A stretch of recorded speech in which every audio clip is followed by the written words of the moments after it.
I wanted to go back and talk about the Pixel 8a because I saw a ton of videos on the internet and comments as well on my own video saying, well, why wouldn't you just pick up a Pixel 8 for $50 more? And I think there's a couple reasons why you would do that, and it's not as easy as you think it is to do, certainly not anymore. We'll talk about that as well. But if you are going to pre-order a Pixel 8a, link in the description. It does help the channel. I kind of suggest Best Buy because you get that $100 store credit that you can kind of use store-wide as opposed to the Google credit that kind of limits you to the cases and stuff like that. You have to spend it in their store. So I think the Best Buy one is more versatile. It does help the channel, like I said, and that is more important than ever because Team Pixel is getting the 8a, but I am not getting one. I have one here for the channel for review, but Google is not sending me a Pixel 8a for whatever reason. Perhaps they didn't like the coverage the last month or so, but you know what? I sleep at night with that.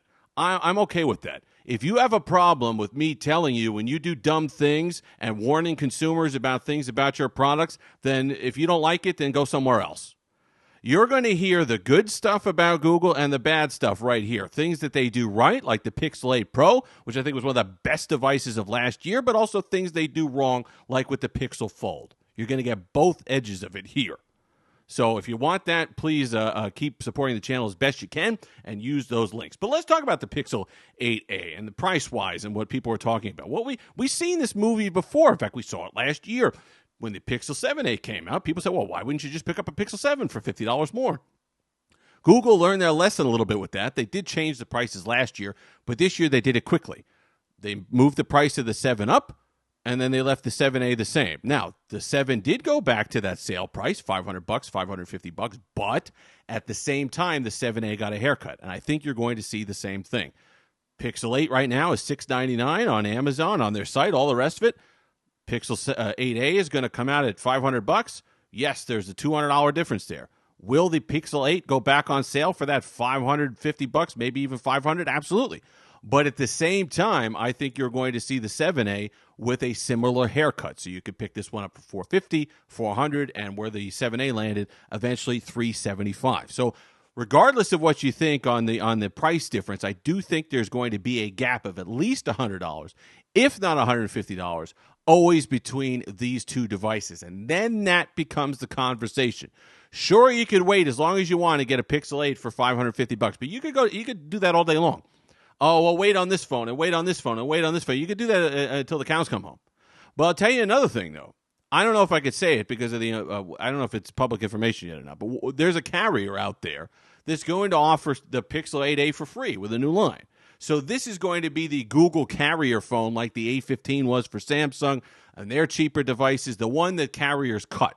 So you can kind of get a deal on it. So that's something to keep in mind as well. But let's talk about the differences between these two devices and whether you think it's worth more. Because everyone's question was, well, why wouldn't you just spend an extra $50 on the Pixel 8? My question is going to be, well, if they're so similar and in the areas that they're different don't matter to you, why wouldn't you save a few bucks? So let's talk about that. Price we talked about.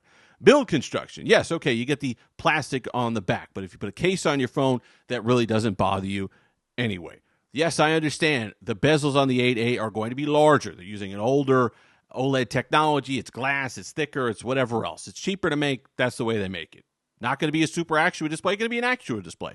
But I'll tell you what, it's definitely a case of a rising tide because the Pixel 8a display is going to be significantly brighter than the Pixel 7a display, and that, to me, that was one of the main drawbacks of these A-series devices and Pixels in general of years past was the brightness. So that's something that you don't have to worry about. Cameras. Okay, yes, there are different sensors, older sensors in the Pixel 8a. Will you notice some stuff, especially night sight and things like that, some downgrades there? Yes.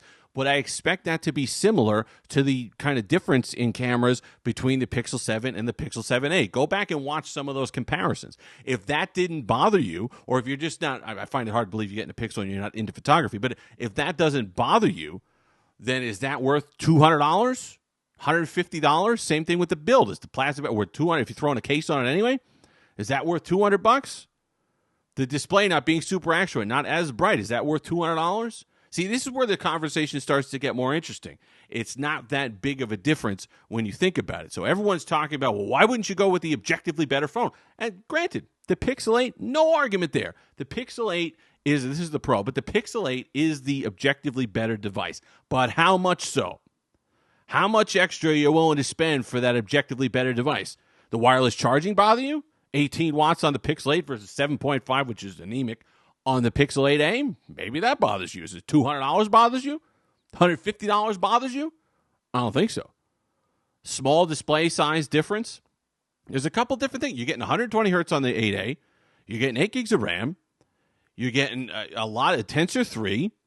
You're going to get the same AI. If they're putting Gemini Nano, they're finding a way to shoehorn Gemini Nano to the Pixel 8. It's coming to the 8a because they couldn't do that, right? Unless they announced that up front. Maybe they learned their lesson. But so far, they put AI right at the front of the advertising for the 8a with the Tensor 3. So I understand there's a couple things there that might bug you. But is it enough to say, you know what, I'm going to bypass a $500 phone.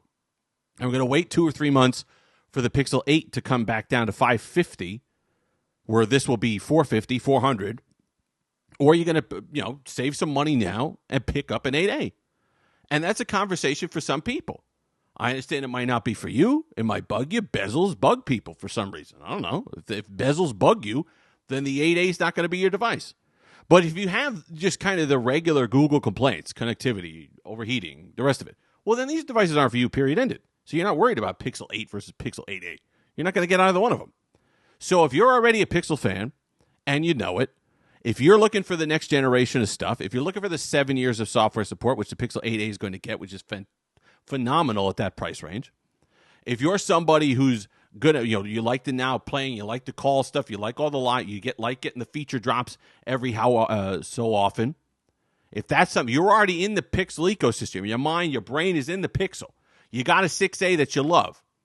The 8A might be a good device for you. You're going to get some nice upgrades over your 6A.